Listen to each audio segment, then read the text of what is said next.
Kwezanhlala ke mandibulise inkokheli ezikhoyo zonke ngaphakathi ayiyoba umpostile inkokheli zonke ezingenhla uyoma kwezinto ezantsi omama bonke inkokheli kazi zonke uyoma kwezokugqibela ezantsi ngegama likaKristu amen. Abazalwane benodada abakhoyo ngaphakathi ndiyababulisa torho Nkosi igama ndisithi bamkelekile wonke umntu torho kwiindawo ngeendawo esisuka kuzo angangakhulula ibhatyi zakhe azixhome mayibonge Inkosi enze le nto uThixo amthume yona uba azoyenza amen. Okokuqala ke phambi uba senze yonke into namhlanje abanye abantu mhlawumbi bavile uba kukho umthandazo kwabawo umongameli uPhungulwa amen. Mhlawumbi abacacisele kangakakuhle abanye ukuthi kwenzeke ntoni okanye kwenzeka ntoni amen. Abanye mhlawumbi bathe begqitha babona ngathi kugqunywe kwintente mayibonge Inkosi nalapho bengayazi uba kwenzeka ntoni baqonda uba mabaze kule ntente nabo bazozibonela amen. Kuyabaluleka ukuthi phambi koba senze yonke into baziswe abantu uba kwenzeka ntoni amen.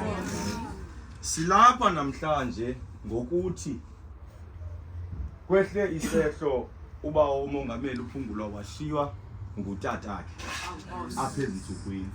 Now inkonzo ke ngokokunyanzeleka kwanyanzeleka ukuthi masibe lapha namhlanje sizothi bhutwini kuba ke mhlawumbi angathi akhululeke otsho kumhlaba sesada kubutata usesada amen. Angahambi singamphathisanga mntu amen. Abantu ke banento ocinga fani bana umuntu okhokhele ibandla amen owagcotywayo kwathiwa yiba ngumfundisi yiba ngumongameli yiba ibishop akakwazi yena uva kabuhlungu amen. Kanti inhlungu enjena nakubani ifika yenza inxeba elibuhlungu elingaphakathi efunisa into yokubana ke ngoku njengabantu abakholwayo inye thina indlela yokuthi sorry okanye kuzawulunga yile yelizwi likaThixo esikholelwa kuyo amen. Yiyo ke loo nto yenza uba masibe lapha amen. Ngutata ke wakhe ngokokuthi abanye abantu bayayazi kakuhle kakuhle uba ngutanci amen.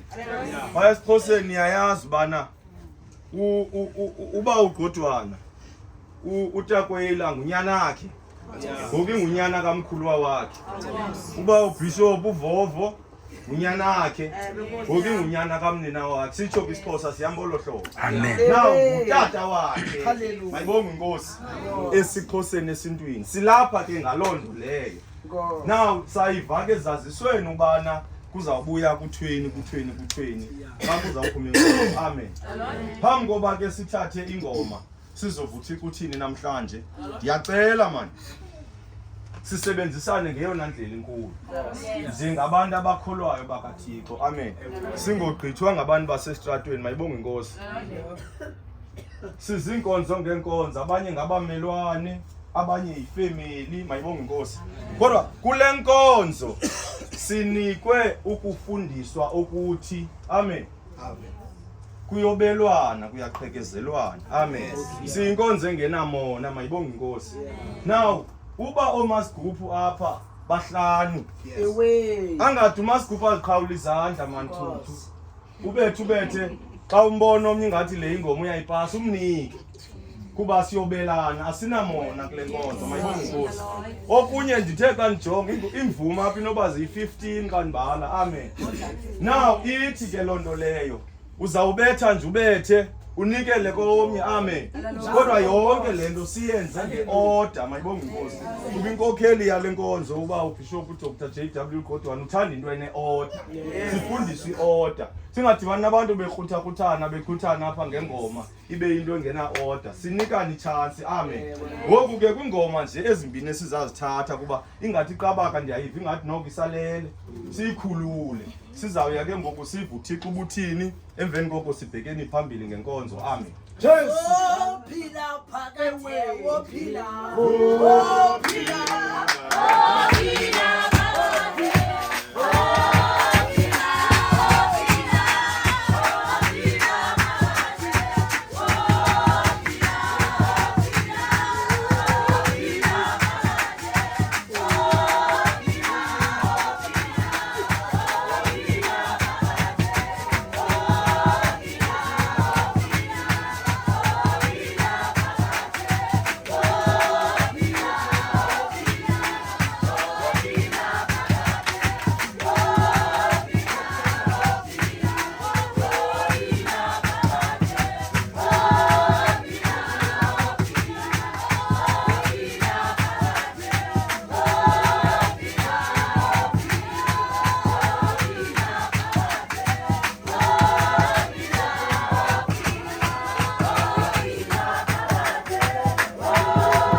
namhlanje sizalifumana pha ncwadi kaJohn chapter 16.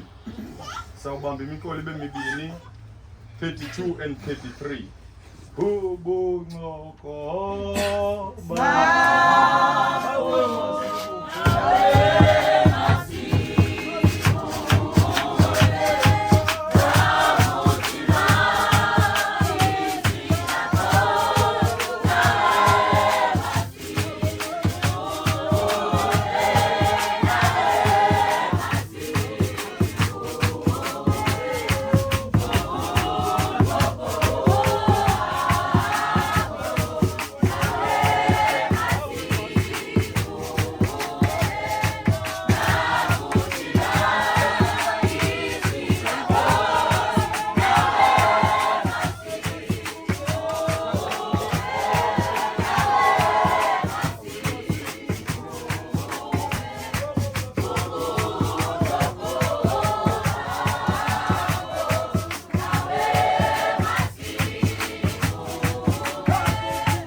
uyabona kuziliqana kaloku lifikile lokuba nichithwe elo wayekokwabo indisiye ndedwa ukanti andindedwa ngokuba ubawo unam.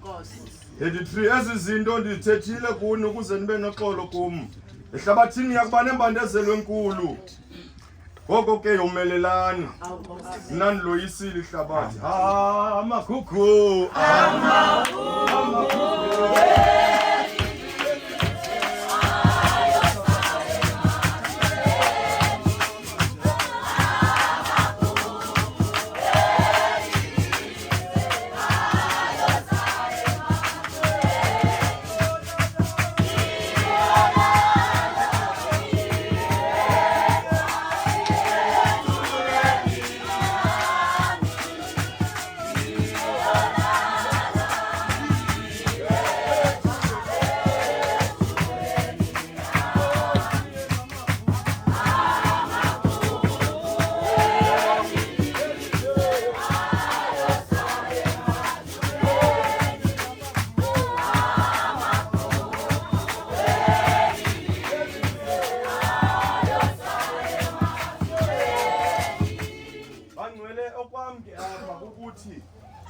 indlela eyapha ihamba apha. Amen.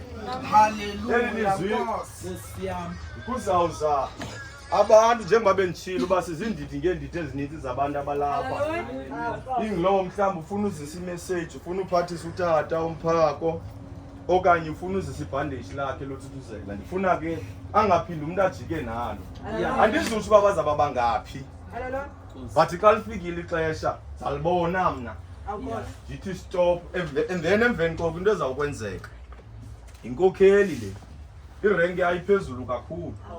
Efanele uba thina sithethi nothetha kuthetha abantu abakwirenki yakhe. Amen.